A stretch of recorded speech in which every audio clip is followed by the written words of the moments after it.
नमस्कार मैत्रिणींनो, स्वागत आहे तुमचे शीतल्स किचनमध्ये। तर आज इथे मी तुम्हाला कांद्याचे कुरकुरीत असे भजे करून दाखवणार आहे। तर भरपूर सारे कांदे इथे मी कट करून घेतलेत आणि पाकळ्या त्याच्या मोकळ्या करून घेतल्या। इथे 2 वाटे डाळीचं पीठ घेतलं, त्यानंतर धने, जिरे, ओवा, तिखट, मीठ आणि हळद घेतलेली आहे। तर हे सर्व आपल्या आवडीनुसार कमी अधिक तुम्ही प्रमाण करू शकतात। जास्त प्रमाणात करणार असाल तर तिखट मिठाचं धने जिऱ्याचं प्रमाण जास्त घ्या। त्यानंतर इथे मिरची आणि लसण मी थोडासा जाडसर वाटून घेतला होता मिक्सरला, तो देखील इथे मी ॲड करून घेणार आहे।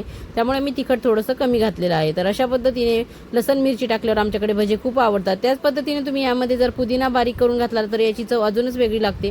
त्यानंतर इथे बघा 2 चमचे एवढं तांदळाचं पीठ घातलेलं आहे। बेसन पीठ घातल्यानंतर भरपूर सारी कोथिंबीर इथे कट करून घातलेली आहे। त्यानंतर हे सर्व पीठ आणि कांदा मिक्स करून घ्यायचा आहे। तुम्हाला जेव्हा भजे करायचे त्याच्या अर्धा तास अगोदर तुम्ही अशा पद्धतीने पिठामध्ये कांदा चांगला मिक्स करून ठेवला ना की कांद्याला जे पाणी सुटतं मिठामुळे त्या पाण्यातच हे पीठ छान भिजवलं जातं आणि मस्त कुरकुरीत असे भजे तयार होतात। तर इथे बघा मी 2 पळ्या एवढं मोहन टाकून घेतलेलं आहे। सोडा वगैरे इथे वापरलेला नाहीये।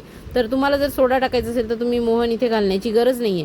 तर अगदी थोडं थोडं पाणी टाकून आपल्याला हे पीठ भिजवायचं आहे। आपल्याला खूप जास्त पातळ असं हे पीठ भिजवायचं नाहीये। आणि तुम्ही इथे या भांड्यामध्ये बघू शकता की कांदा जास्त आणि पीठ कमी अशा प्रमाणात मी हे सर्व घेतलेलं आहे, जेणेकरून आपले मस्त कुरकुरीत असे छान खेकडा भज्यांसारखे हे कांदा भजे तयार होतील।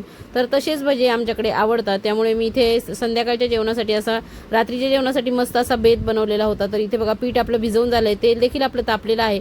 तर अशा पद्धतीने इथे मी तेलामध्ये भजे सोडून घेणार आहे। तर आज रात्री मी खिचडी, भजे, उडदाचा पापड आणि पाव, म्हणजे कोणाला पावसोबत भजे खायचे असतील तर पावसोबत खाऊ शकतात किंवा खिचडीसोबत सुद्धा खाऊ शकतात, असा बेत बनवलेला आहे। तर त्यामुळे इथे मस्त हे कुरकुरीत असे भजे बनवण्याचा प्लॅन ठरला होता। तर इथे सर्व कढईत मावतील एवढे भजे मी सोडून घेतलेले आहेत आणि खालून चांगले सेट झाले की याला आलटी-पलटी करून छान याचा रंग बदलेपर्यंत, कुरकुरीत होईपर्यंत आपल्याला तळून घ्यायचे आहेत।